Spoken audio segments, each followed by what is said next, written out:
कहानी की शुरुआत रियो नाम के लड़के से होती है जो रेलगाड़ी में सवार था, लेकिन टिकट न होने के कारण टीटी उसे चलती रेलगाड़ी से नीचे धकेल देता है। पास में ही रहने वाली माया नाम की लड़की उसे गिरते हुए देख लेती है। माया को पहली नजर में ही रियो पसंद आ गया था। कुछ देर बाद आइसक्रीम लेकर रियो अपने घर के बाहर पहुंच जाता है। रियो जब घंटी बजाता है तो सरीना दरवाजा खोलती है और रियो को सामने देकर वो जल्दी जल्दी अपने नारियल छुपाती है क्योंकि उसने कपड़े नहीं पहने थे। अब रियो घर के अंदर आता है और सरीना कपड़े पहनने लगती है। सरीना रियो की बड़ी लेकिन सौतेली बहन है। रियो दूसरे शहर में पढ़ता था और छुट्टियों पर अपने घर आता था। ये घर इनके माता पिता का था जो उनकी मौत के बाद इनका हो गया था। बाहर जाने से पहले सरीना रियो को गाल पर किस करती है, मगर रियो कुछ और चाहता था। अब सरीना अपने भाई को होठों पर किस करती है और फिर नीचे आकर अपने प्रेमी हैरी से मिलती है। रियो भी ऊपर से उन्हें चिपकते हुए देख रहा था। इसके बाद रियो अपने कमरे में जाने लगता है, मगर उसके कमरे में बहुत सारा सामान रखा हुआ था, जिस कारण वो सरीना के बिस्तर पर ही लेट जाता है। देर रात को सरीना हैरी के साथ अपने घर आती है। दोनों के बदन में बहुत आग लगी हुई थी, इसलिए वो रियो को बाथरूम में भेजकर शुरू हो जाते हैं और रियो अपनी बहन की गर्म आवाजें सुनता सुनता वहीं पर सो जाता है। अगली सुबह हैरी चला गया था। उसके जाने के बाद सरीना नाश्ते के टेबल पर अपने भाई को बताती है कि मैं हैरी से बहुत प्यार करती हूँ और हम जल्दी ही शादी करने वाले हैं। नाश्ता करने के बाद रियो किसी काम के सिलसिले में अपने पुराने स्कूल आता है। माया भी इसी स्कूल में थी। रियो को देखकर वो अपनी सहेली से कहती है कि मैं इसी से शादी करूंगी, यही मेरा होने वाला पति है। इतना कहकर वो अपने घर आ जाती है। आज माया के घर कुछ मेहमान आए हुए थे, जिनमें से जॉन नाम के एक आदमी की माया पर बुरी नजर पड़ चुकी थी। वो साला माया की जवान गुफा में अपना गन्ना निचोड़ना चाहता था, मगर माया उसका मजाक उड़ाकर घर के अंदर आ जाती है। दूसरी तरफ हैरी रियो से दोस्ती करने की कोशिश कर रहा था, लेकिन रियो के दोस्त ने उसे पहले ही बता दिया था कि हैरी शादीशुदा है और वो 2 बच्चों का बाप भी है। रियो ये सब अपनी बहन सरीना को बताता है, मगर सरीना इस बारे में पहले से ही जानती थी। रियो के मुंह से हैरी की बुराई सुनकर सरीना उस पर गुस्सा करने लगती है। सरीना उसे बताती है कि मैं जानती हूँ कि तुम मेरे कपड़ों को सूंघकर गलत हरकतें करते हो। असल में रियो अपनी बहन से प्यार करता था। वो उसे अपनी प्रेमिका बनाना चाहता था, उसकी गुफा में अपना गन्ना डालना चाहता था, मगर सरीना उसकी हरकतों से परेशान होकर उसे घर से बाहर निकाल देती है। आज रियो को सरीना की बातों से बहुत दुख पहुँचा था, इसलिए वो अपना सामान बांधने लगा, लेकिन जैसे ही वो जाने लगता है तो सरीना उसे रोक लेती है। दरअसल सरीना ने उसे एक बार पहले भी घर से निकाला था और उसके जाने के बाद सरीना को पछतावा होने लगा, इसलिए वो रियो से माफी मांगकर उसे मना लेती है, जिसके बाद दोनों भाई बहन खुशी के मारे खूब रोते हैं। सरीना की आर्थिक स्थिति कुछ ठीक नहीं थी। उसने कई महीनों से बिजली का बिल भी नहीं भरा था, जिस कारण उनके घर की बिजली कभी भी कट सकती थी। रियो उसकी मदद करने के लिए छोटे मोटे काम करने लगता है। ऐसे ही एक दिन रियो को माया मिलती है, जो मंडी में सब्जी खरीद रही थी। दोनों एक जगह बैठकर बातें करने लगते हैं। माया जिस तरह उसे छूकर उससे बातें कर रही थी, उससे रियो समझ गया था कि वो उसे पसंद करने लगी है। माया से मिलने के बाद जब रियो अपने घर आया तो उसे घर में कपड़े और सामान बिखरा पड़ा मिलता है। उसे लड़की की गर्म आवाजें भी सुनाई देती हैं। अब वो आगे बढ़कर देखता है, यहाँ हैरी ने एक लड़की की गुफा में अपना गन्ना फंसा रखा था।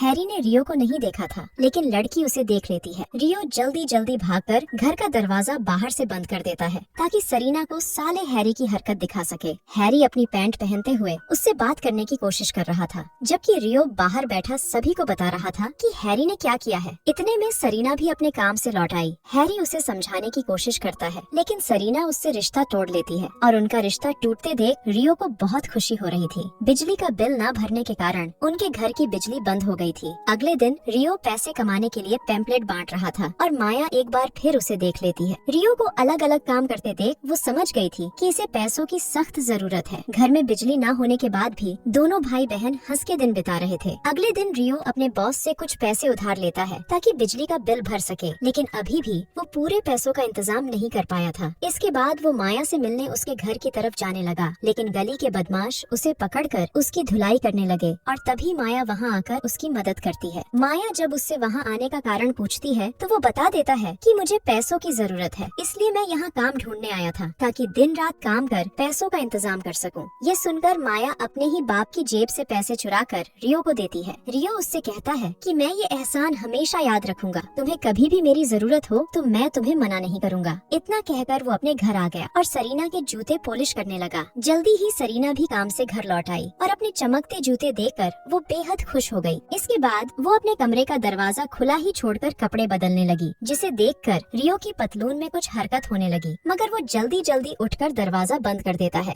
दूसरी तरफ माया के घर में उसकी शादी की बात चल रही थी। उसका बाप उसकी शादी अपने दोस्त जॉन से करवाने का फैसला कर लेता है। है क्योंकि वो काफी पैसे वाला था। लेकिन माया शादी करने से मना कर देती है। वो कहती है कि मैं किसी और से प्यार करती हूँ और उसी से शादी करूंगी। इतना कहकर वो घर के अंदर अपनी माँ के पास आ जाती है और तभी बाहर कुछ बदमाश जॉन की गाड़ी तोड़ने लगे। शोर शराबा सुनकर जॉन और बाकी सब देखने भागते हैं, लेकिन जैसे ही वो आए तो साले बदमाश वहाँ से भाग गए। जॉन गैर कानूनी काम करता था, इसलिए उसके दोस्त कम और दुश्मन ज्यादा थे। रात को जब सरीना घर आकर खाने के लिए फ्रिज खोलती है तो उसमें लाइट देखकर वो हैरान हो गई। वो जल्दी जल्दी घर की बाकी लाइट्स भी चालू करती है, जबकि दूर बैठा रियो उसे खुश देखकर खुद भी खुश हो रहा था। वो सरीना को सरप्राइज देना चाहता था ताकि उसके चेहरे की खुशी देख सके। इसके बाद वो भी जल्दी जल्दी आइसक्रीम लेकर घर पहुंच जाता है। सरीना नहा रही थी। रियो उसे आइसक्रीम देकर बताता है कि मैंने बिजली का बिल भर दिया है। ये सुनकर सरीना खुश हो जाती है और नहाते नहाते ही आइसक्रीम खाने लगी। इसी बीच दरवाजे पर आहट होती है। दरवाजे पर माया खड़ी थी जो थोड़ी सी परेशान लग रही थी। वो रियो से कोई जरूरी बात करना चाहती थी, लेकिन रियो उसकी कोई बात नहीं सुनता क्योंकि उसका पूरा ध्यान सरीना के करीब जाने में था और वो माया से किया हुआ वादा भी भूल गया था। माया के जाते ही वो सरीना के पास वापस आ जाता है और अपने कपड़े उतारकर उसके साथ नहाने लग जाता है। सरीना को उसकी हरकत अच्छी नहीं लगती और वो उसे बहुत भला बुरा कहकर वहाँ से चली जाती है। सरीना के लिए रियो उसका छोटा लाडला भाई था, लेकिन रियो बचपन से उससे प्यार करता था। रियो की हरकत से सरीना काफी परेशान थी। उसे नींद भी नहीं आ रही थी, इसलिए वो रियो को समझाने आती है। रियो उससे कहने लगा कि मैं तुमसे बहुत प्यार करता हूँ। तुम्हें किसी और की बाहों में देखकर मेरा खून खौलने लगता है। उसकी बातों ने सरीना को भी गर्म कर दिया था, जिसके बाद वो उसके गन्ने की सवारी करने लगी। आज रियो बहुत खुश था क्योंकि वो तो कब से इस पल का इंतजार कर रहा था। अगले दिन वो सरीना को मूवी दिखाने की योजना बनाता है। वो टिकट लेकर जैसे ही घर आता है तो उसे घर में हैरी नजर आता है। हैरी को देखकर वो उसे बुरा भला कहने लगा, लेकिन तभी सरीना उसे बताती है कि मैंने हैरी को माफ कर दिया है। रियो को ये चीज बिल्कुल अच्छी नहीं लगती और वो उन दोनों पर बहुत गुस्सा करता है। जबकि सरीना हैरी के साथ उसके बॉस की पार्टी में आ गई थी। हैरी के बॉस ने काफी दारू पी रखी थी। वो सरीना को यहाँ वहाँ छूने लगा, जिससे सरीना को उस पर गुस्सा आ जाता है। वो जल्दी जल्दी इस बारे में हैरी को बताती है, लेकिन हैरी उससे कहता है कि बॉस को तुम बहुत अच्छी लगी। अगर तुम उसका पानी निकाल दो तो वो खुश होकर मेरा प्रमोशन कर देगा। सरीना हैरी की बात सुनकर हैरान थी। उसे हैरी से ऐसी बिल्कुल भी उम्मीद नहीं थी। वो खुद को संभालने के लिए जैसे ही बाथरूम में आती है तो हैरी भी उसके पीछे पीछे आ जाता है। वो पहले उससे प्यार से बात करता है, लेकिन जब वो नहीं मानती तो वो उसे मारने लग जाता है। असल में हैरी ने सरीना को मनाया ही इसलिए था ताकि वो उसके बॉस की रात रंगीन कर उसका प्रमोशन करवा सके। उससे डरकर सरीना बॉस की गाड़ी में बैठ गई। रियो भी दूर खड़ा ये सब कुछ देख रहा था। जैसे ही हैरी का बॉस उसकी गुफा में उंगली करने लगा तो सरीना उसे बुरा भला कहकर गाड़ी से बाहर निकलती है और फिर हैरी को जोर का थप्पड़ मारकर वहाँ से चली जाती है। इसके बाद वो अपने घर आकर बहुत रोती है। रियो उससे बात करना चाहता था, लेकिन सरीना दरवाजा नहीं खोलती, इसलिए रियो उसी जगह आ गया। यहाँ वो माया से मिला करता था। उधर माया के घर में माया की शादी हो रही थी, जिसमें सभी लोग खूब मस्ती कर रहे थे। सभी लोग शादी का मजा ले रहे थे और इसी बीच जॉन के कुछ दुश्मन उसकी शादी बर्बाद करने पहुंच गए। दोनों तरह से गोलीबारी होने लगी और मेहमान डरकर भागने लगे। जॉन दुश्मनों से लड़ने में बिजी हो गया, जबकि माया भी उसी जगह पर आ गई। यहाँ रियो बैठा था। अब रियो उससे शादी करना चाहता था, जबकि माया को उस पर गुस्सा आ रहा था क्योंकि जब वो उससे शादी करना चाहती थी तब उसने उसकी बात नहीं सुनी थी। अब माया उसे एक आखिरी बार किस कर अपने पति जॉन के पास वापस आ गई, जिसने अपने सभी दुश्मनों को मार भगाया था। सुबह होते ही रियो जब अपने घर आया तो सरीना ने उसका सामान पैक कर रखा था। सामान देखकर रियो समझ गया कि अब उसे जाना ही होगा, मगर जाने से पहले वो दोनों साथ में आइसक्रीम खाते हैं और अपने बचपन की बातें याद करने लगते हैं। और इसी के साथ इस कहानी का यही अंत हो जाता है।